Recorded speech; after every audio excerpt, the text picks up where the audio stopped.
Welcome to cooking language. இன்னைக்கு cooking லாங்குவேஜில் நம்ம பார்க்க போகிறது மாப்பிள்ளை சம்பா அரிசியில் சக்கரை பொங்கல் எப்படி செய்யலான்னு பார்க்கலாம். குக்கிங் லாங்குவேஜ் சேனலை சப்ஸ்கிரைப் பண்ணாதவங்க சப்ஸ்கிரைப் பண்ணுங்க, லைக் பண்ணுங்க, பெல் பட்டனை ப்ரெஸ் பண்ணுங்க. வாங்க வீடியோக்குள்ளே போகலாம். ஒரு குக்கரில் 1 கப்பு மாப்பிள்ளை சம்பா அரிசியை 6 மணி நேரம் ஊற வச்சு நல்லா கழுவிட்டு தண்ணியெல்லாம் ஃபில்டர் பண்ணிட்டு வச்சிருக்கேன். அதை குக்கரில் சேர்த்துக்கிறேன். மாப்பிள்ளை சம்பா அரிசி சீக்கிரம் வெந்து வராது, அதனால நம்ம அதை 6 மணி நேரம் ஊற வச்சு எடுத்துக்கிறோம். இப்போ இதிலே நான் 2 டேபிள் ஸ்பூன் பைத்தம்பருப்பு சேர்த்துக்கிறேன். சக்கரை பொங்கலுக்கு பைத்தம்பருப்பு கொஞ்சம் சேர்க்கும்போது டேஸ்ட் நல்லா இருக்கும், அதனால பைத்தம்பருப்பு 2 ஸ்பூன் சேர்த்துக்கிறேன். இதிலே ஒரு சிட்டிக்கு உப்பையும் நான் சேர்த்துக்கிறேன். மாப்பிள்ளை சம்பா அரிசி 1 டம்ளருக்கு 4 டம்ளர் தண்ணி சேர்க்கணும். அதில் 1 டம்ளர் நான் தேங்காய் பால் சேர்த்துக்கிறேன். அரைமுடி தேங்காவை நல்லா திரியிட்டு திக்கு பாலாக எடுத்து வச்சிருக்கேன், அதை 1 டம்ளர் சேர்த்துக்கிறேன். மீதி 3 டம்ளர் தண்ணியை நான் இதில் சேர்த்துக்கிறேன். இப்போ தண்ணி தேங்காய் பால் எல்லாம் நம்ம சேர்த்தாச்சு.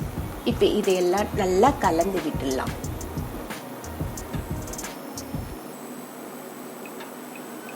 இப்போ குக்கரை மூடி போட்டு ஒரு 10 விசில் விட்டு எடுத்துக்கலாம்.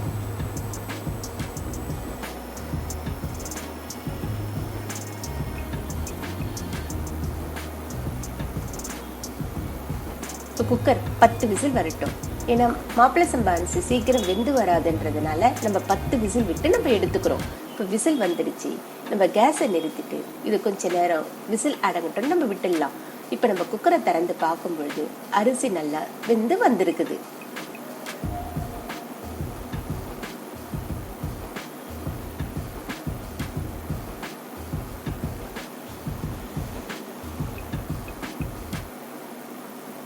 இப்போ நான் ஒரு பாத்திரத்தில் 2 கப்பு வெல்லம் எடுத்து வச்சிருக்கேன். இதில் ஒரு 1/4 டம்ளர் தண்ணியை நான் சேர்த்துக்கிறேன். வெல்லம் நல்லா கரைஞ்சி வர வரைக்கும் இதை நம்ம நல்லா கலந்து விட்டுக்கலாம்.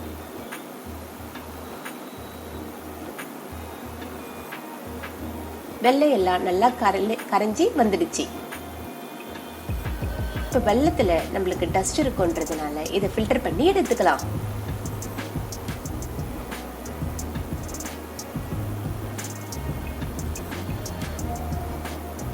இதே போல ஃபில்டர் பண்ணி எடுத்துக்கோங்க. இப்போ நம்மளுக்கு டஸ்ட் எல்லாம் ஃபில்டர்ல நின்றுடுச்சு.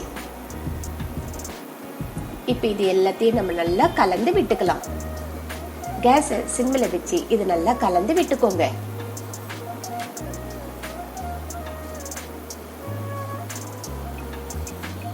இதே போல ஒரு மேஷர் இருந்ததுனாக்கா நம்ம நல்லா இது வச்சு நல்லா மேஷ் பண்ணி எடுத்துக்கலாம். இப்படி பண்ணும்பொழுது நம்மளுக்கு அரிசியும் நல்லா குழஞ்சி வரும், அதனால இதே போல நல்லா வச்சு மேஷ் பண்ணி எடுத்துக்கோங்க. இப்போ நம்மளுக்கு நல்லா சக்கரை பொங்கல் ரெடி ஆகி வந்துடுச்சு. இப்போ நான் ஒரு பாத்திரத்தில் 2 டேபிள் ஸ்பூன் நெய் எடுத்துக்கிறேன். இப்போ நெய் காஞ்சதும் அதில் தேவையான அளவு முந்திரி பருப்பை சேர்த்துக்கோங்க. முந்திரி நல்லா வறுபட்டு வரட்டும். அதே போல தேவையான அளவு திராட்சையும் சேர்த்துக்கோங்க. இப்போ திராட்சையும் நல்லா நம்மளுக்கு வெந்து வந்துருச்சு. இப்போ நான் இதில் கொஞ்சமா ஏலக்காய் பொடியை சேர்த்துக்கிறேன். கூடவே நம்ம வறுத்து வச்சிருக்க முந்திரியும் திராட்சையும் அதில் சேர்த்துக்கலாம்.